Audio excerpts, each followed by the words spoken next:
తాజా అంశాన్ని చూస్తున్నాం. రాజ్యాంగ స్ఫూర్తితోనే పనిచేస్తున్నానని తెలిపిన రంగనాథ్ చెరువులు ప్రభుత్వ ఆస్తులు కాపాడుతున్నారని వివరించారు.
రాజ్యాంగ స్ఫూర్తితోనే పనిచేస్తున్నానని తెలిపిన రంగనాథ్ చెరువులు ప్రభుత్వ ఆస్తులు కాపాడుతున్నారని వివరించారు.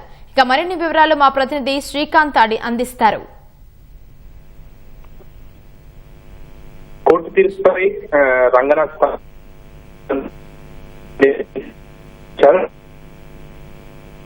రాజ్యాంగ స్ఫూర్తి చెరువులు పార్కులు రక్షించడానికి కృషి చేస్తున్నామని చెప్పి ఆయన చెప్పారు. ఇప్పటి వరకు హైడ్రా మార్కెట్ లో దాదాపు 1,50,000 కోట్ల రూపాయలు విలువ చేసే ఆస్తులను కాపాడినట్టు కూడా రంగనాథ్ ప్రకటన తెలిపారు. అంతేకాకుండా 6 చెరువులను పునరుద్ధరించాము, మరో 20 చెరువులు పునరుద్ధరణ పనులు వేగంగా జరుగుతున్నాయని చెప్పి కూడా రంగనాథ్ తెలిపారు. అయితే బడా బాబులు ఆక్రమించిన 100 చెరువులు, పార్కులు, 1000 ఎకరాల ప్రభుత్వ భూములను హైడ్రా 2 సంవత్సరాల్లో వెనక్కి తీసుకొని ప్రభుత్వానికి అప్పగించిందని చెప్పి కూడా రంగనాథ్ తెలిపారు. అయితే నిజం వైపు నిజాయితీగా మేము నిర్భయంగా నడుస్తున్నాం కాబట్టే హైడ్రా ఎంతో ధైర్యంగా ముందుకు వెళ్తుందని చెప్పి కూడా రంగనాథ్ తెలిపారు. అయితే ల్యాండ్ మాఫియా, భూ కబ్జాదారులు తప్పుడు సమాచారంతో కోర్టులను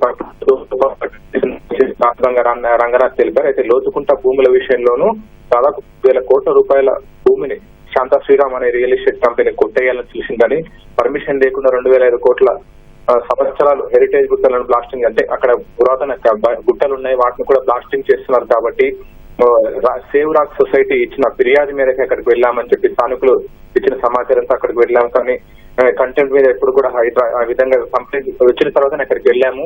ఆ తర్వాత ఈ విధంగా చర్యలు తీసుకున్నాం. కానీ ఎక్కడో 3 కిలోమీటర్ల దూరంలో అవసరం ఉందని చెప్పి లేని భూమిని చూపిస్తూ ఈ బిల్డర్ 120 ఎకరాల ప్రభుత్వ భూమిని ఆక్రమించి కంటెంప్ట్ కేసు వేశారని చెప్పి కూడా రంగనాథ్ తెలిపారు. అయితే హైడ్రా మీద 63 కంటెంప్ట్ కేసులు ఉన్నాయి, నా మీద ఉన్నాయని చెప్పి వాటిని వేసినంత కూడా భూ కబ్జాదారులే అని చెప్పి కూడా ఆయన ఈ సందర్భంగా చెప్పారు. బతుకమ్మ కుంట లో కూడా ఆక్రమించి దాన్ని మొత్తం వశం చేసుకోవాలని చూస్తే ఆ విధంగా లోతుకుంటలోను కూడా ఈ విధంగా మొత్తం భూ కబ్జాదారులు కానీ లేకపోతే చాలా మంది ఈ విధంగా వ్యవహరిస్తున్నారు. వాళ్ళందరూ కూడా ఏమాత్రం గెలవకుండా హైడ్రా కమిషనర్ గా అడ్డుపడి వాటిని కాపాడటానికి చేసిన తక్కువ అని చెప్పి కూడా ఈ సందర్భంగా హైడ్రా సంబంధించిన కమిషనర్ రంగనాథ్ కూడా ఆవేదన వ్యక్తం చేస్తున్నారు. అయితే మొత్తం మీద ఈ చెరువులన్నిటిని అంటే ప్రభుత్వం సంబంధించిన అంటే ప్రభుత్వ ఆస్తులు కానీ, పార్కులు కానీ, కబ్జాలు, వీటన్నిటిని కొంతమంది కబ్జాదారులు, ల్యాండ్ మాఫియా వాటిని కూడా కబ్జా చేస్తున్నారు. వాటన్నిటిని కూడా కాపాడటానికే హైడ్రా ఎంతో శక్తివంచన లేకుండా కృషి చేసిందని చెప్పి కూడా హైడ్రా కమిషనర్ రంగనాథ్ తెలిపారు. వీటన్నిటిని కాపాడుతున్నందుకే బురద తల్లుతున్నారు. అంతేకాకుండా తప్పుడు సమాచారం ఇచ్చి న్యాయస్థానాలను కూడా తప్పుదోవ పట్టిస్తున్నారని చెప్పి కూడా రంగనాథ్ తెలిపారు. రైట్, ధన్యవాదాలు శ్రీకాంత్.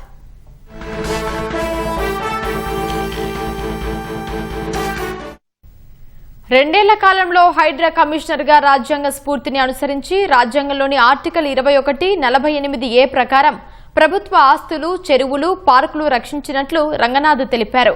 మార్కెట్లో వీటి విలువ 1,50,000 కోట్లు ఉంటుందని తెలిపారు.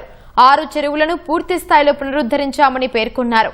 మరో 20 చెరువుల పునరుద్ధరణ పనులు కూడా వేగంగా జరుగుతున్నాయని తెలిపారు. బడాబాబులు ఆక్రమించిన 100 చెరువులు, పార్కులు, 1000 ఎకరాల ప్రభుత్వ భూములను హైడ్రా ఈ 2 ఏళ్లలో వెనక్కి తీసుకుని ప్రభుత్వానికి అప్పగించిందని తెలిపారు.